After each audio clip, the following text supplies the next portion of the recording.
मुझे इस बात का बेहद दुख है कि भारत में जो दलित समुदाय के लोग हैं और भारत में जो बुद्धिस्ट लोग हैं,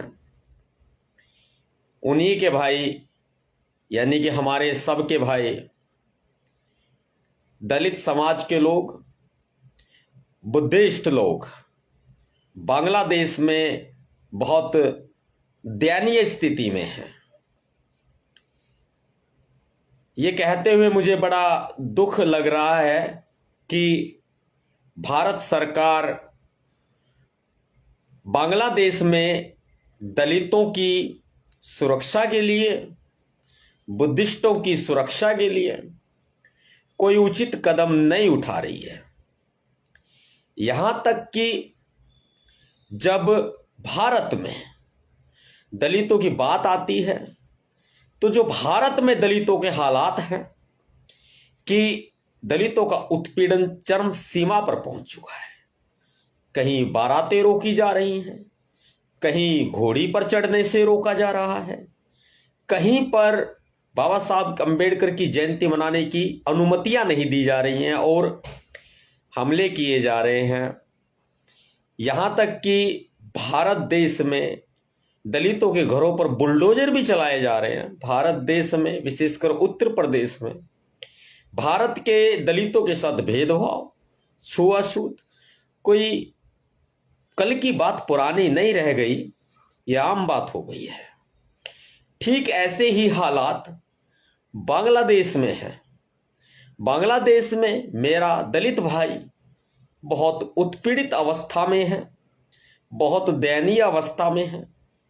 भीमसेना की भारत सरकार से पुरजोर मांग है कि बांग्लादेश के हालातों में राजनीतिक तौर पर हस्तक्षेप करके वहां दलित समाज के लोगों को वहां से भारत लाया जाए, उनके रहन सहन, पुनर्वास की पूरी व्यवस्था की जाए।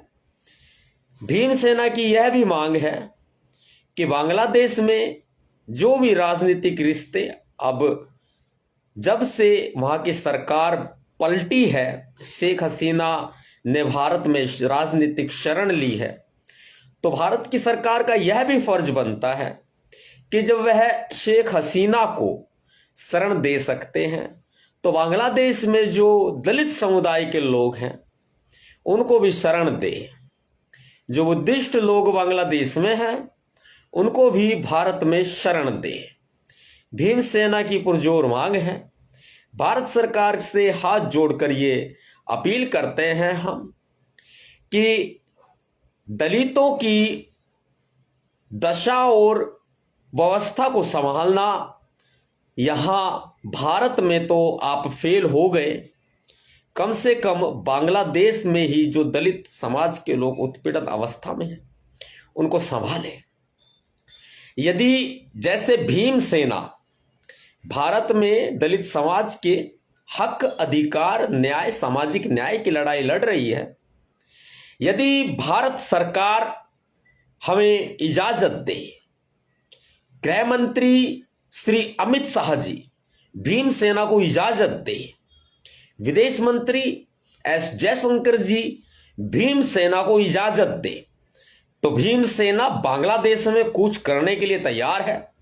अपने दलित भाइयों की रक्षा, सुरक्षा के लिए भीमसेना तैयार रहेगी। यदि हमें भारत सरकार इजाजत दे तो हम बांग्लादेश में से अपने दलित भाइयों को सुरक्षित वहां से वापस लेकर आएंगे।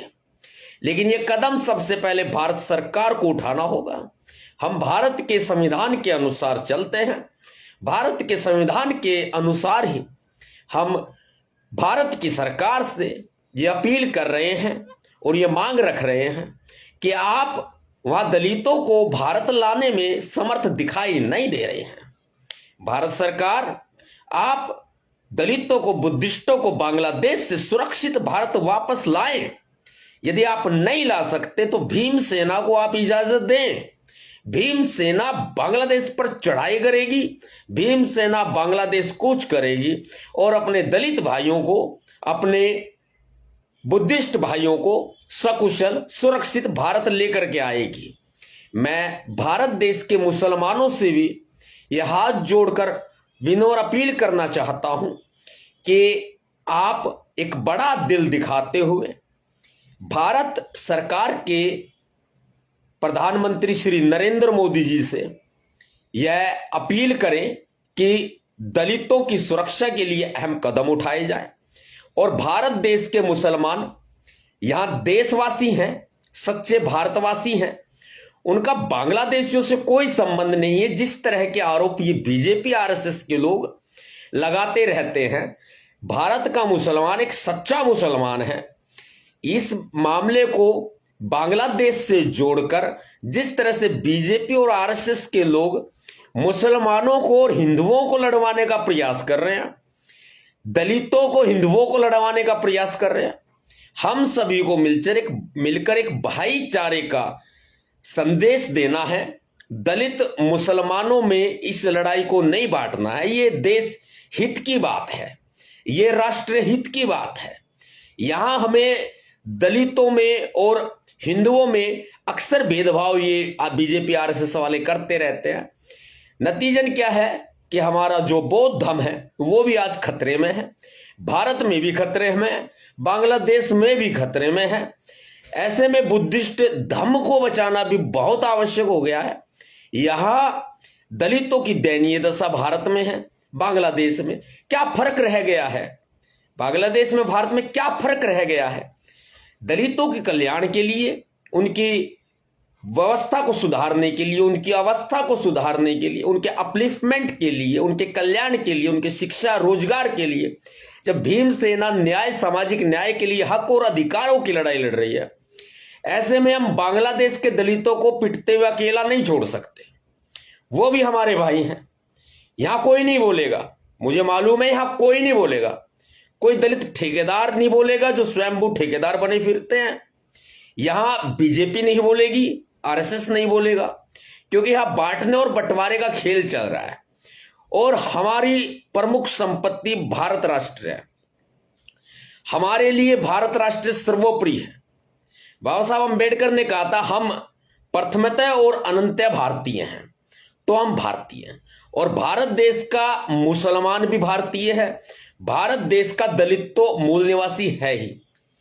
बाकी सभी वर्ग के लोग, चाहे वो हिंदू धर्म हो, चाहे वो मुस्लिम धर्म हो, चाहे जैन, सिख, ईसाई, बौद्ध, पारसी, कुछ भी हो, या मान और सम्मान के योग्य मेरे अनुसूचित जाति, जनजाति, आदिवासी, संपूर्ण दलित समुदाय के लोग, ओबीसी वर्ग के लोग और सामान्य वर्ग में प्रमुख जातियां राजपूत, ब्राह्मण, बनिया, ओबीसी वर्ग में प्रमुख जातियां जाट, कहीं कहीं यादव, गुजर, नाई, तेली, धोबी, प्रजापत आदि, इन सभी से मेरी एक ही अपील है, पुरजोर अपील है मेरे भाइयों, कि यहां बांग्लादेश में शेख हसीना को शरण दी जा सकती है, लेकिन जो बांग्लादेश में दलित पिट रहा है, क्या उनको शरण नहीं दी जा सकती?